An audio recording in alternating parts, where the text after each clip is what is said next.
Minum susu kan sehat ya dok ya, Iya. tapi apa pentingnya susu buat kesehatan tubuh kita? Susu itu merupakan sumber berbagai nutrisi yang kita butuhkan untuk bisa sehat gitu ya. Zaman sekarang itu yang namanya susu kan nggak hanya dari hewan aja, dari sapi, tapi Iya. juga ada dari yang saya tahu tuh dari nabati ada. Apa aja dok? Bisa dijelasin nggak jenis-jenis susu yang sekarang ini umum dikonsumsi? Susu nabati itu bukan susu, karena susu sendiri sebenarnya adalah cairan berwarna putih Iya. yang dibuat oleh kelenjar mamaria, kelenjar susu dari hewan yang biasanya diberikan kepada anaknya untuk tumbuh kembang si anak. Nah, jadi susu nabati tidak memenuhi definisi susu. Tapi kenapa disebut susu? Susu itu merupakan salah satu pilihan minuman yang sehat, tapi bukan satu-satunya pilihan minuman menuju sehat.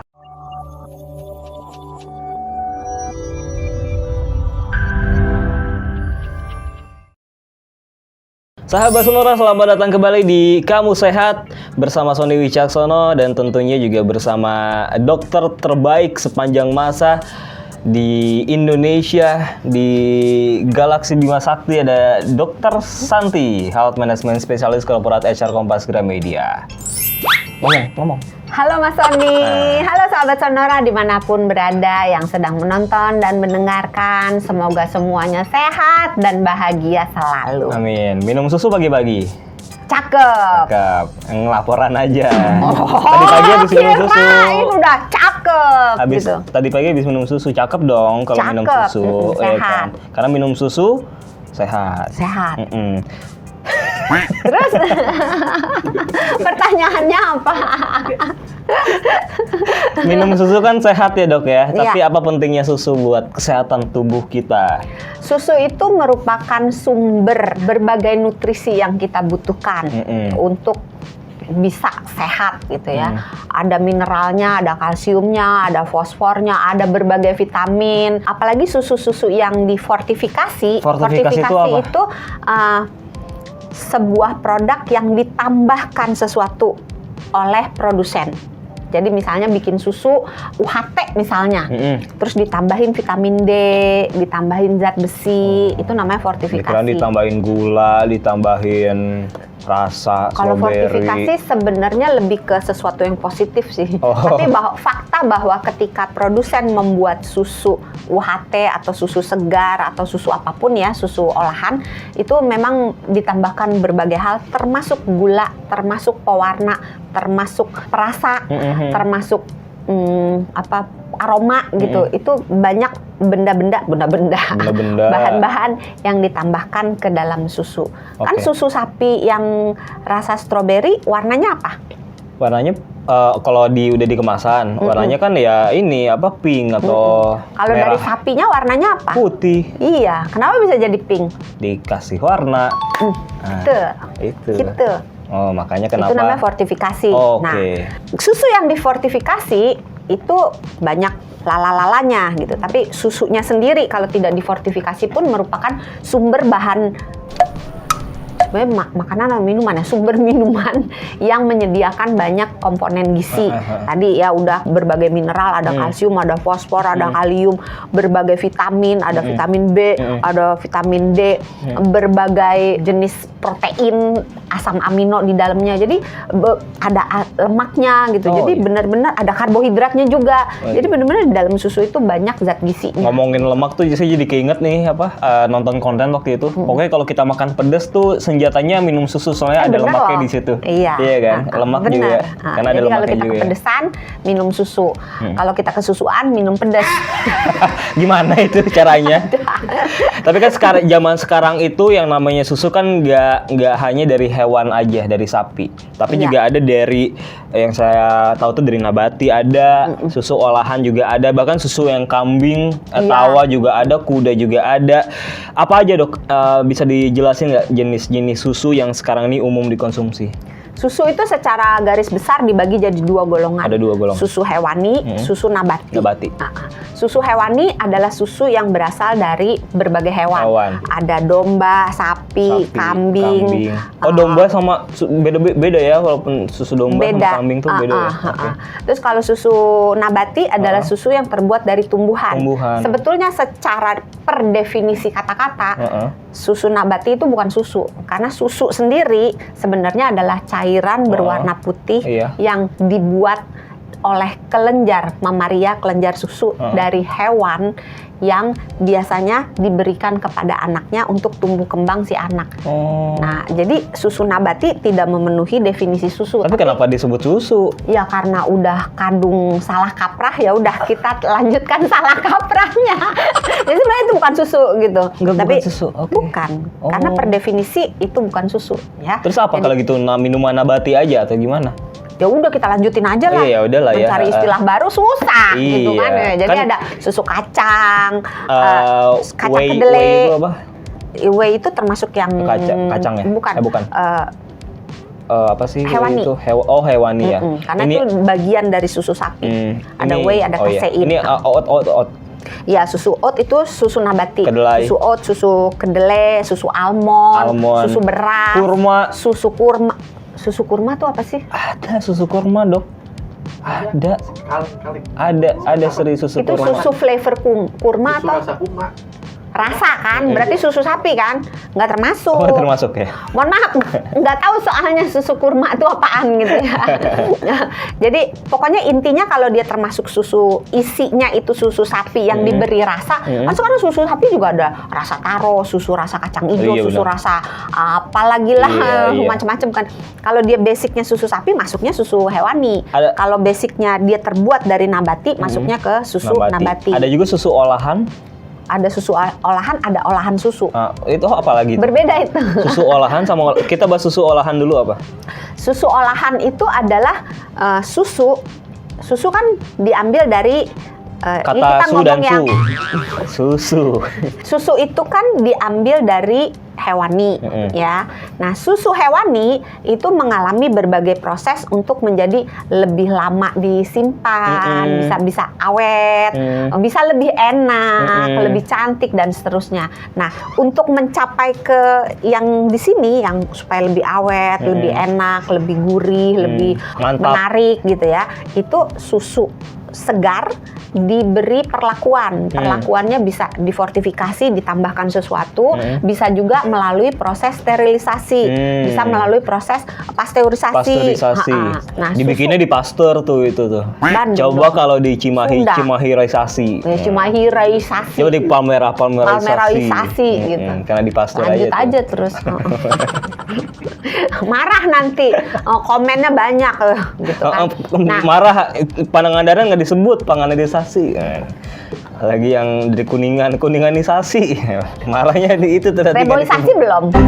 Oh, dari Pasar Rebo. Reboisasi. Nah, jadi kalau misalnya susu itu dipanaskan dalam suhu yang tinggi, misalnya sekitar 135 derajat Celcius, dia jadinya UHT. Tapi kalau misalnya dia dipanaskan di suhu yang lebih rendah, dipasteurisasi, misalnya di suhu sekitar 75 derajat Celcius, itu jadi susu pasteurisasi gitu. Atau kalau misalnya susunya dibuang kadar airnya, jadi dibuat lebih kental. Oh, padat.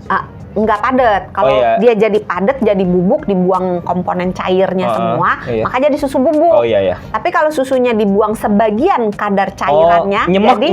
Iya, nyemek. Susu nyemek. Jadi ada seblak. Seblak kan nyemek ya. Seblak ada dua macam ya. Ada sekarang seblak susu loh, Dok. Serius ada, cari seblak susu. Update loh kalau soal seblak, berarti kita tahu dia doyan seblak. Kalau yang ini jadi apa? Susu dibuang airnya sebagian? Jadi susu evaporasi. Susu evaporasi itu banyak dipakai buat masak ya, buat kalau di kafe-kafe gitu. Terus kalau susunya itu udah dibuang sebagian besar komponen cairannya, ditambahkan dengan berbagai gula gitu ya, itu namanya kental manis. Gitu. Itu mah beda bukan susu. Itu susu olahan.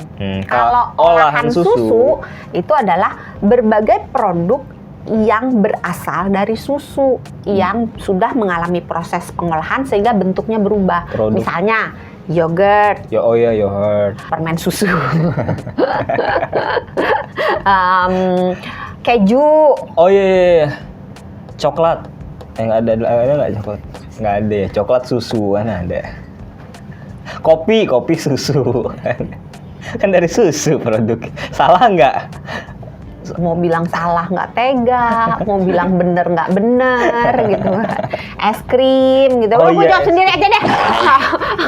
Keju, yogurt, es krim gitu. Itu olahan susu. Manfaatnya beda-beda nggak dok? Antara susu yang dari hewani sama susu yang dari nabati plus yang susu olahan. Manfaatnya beda-beda nggak atau sama semuanya? Sebenarnya beda sih. Beda, karena komponen isinya juga kan sedikit berbeda gitu. Iya. Tapi ini mungkin sedikit memberi pencerahan bahwa susu itu merupakan salah satu pilihan minuman yang sehat. Tapi bukan satu-satunya pilihan minuman menuju sehat. Oh, jadi bukan wajib nih, yang saya tahu kan dulu wajib kan. Jadi 4 sehat. Ya kan 4 sehat, 5 balonku.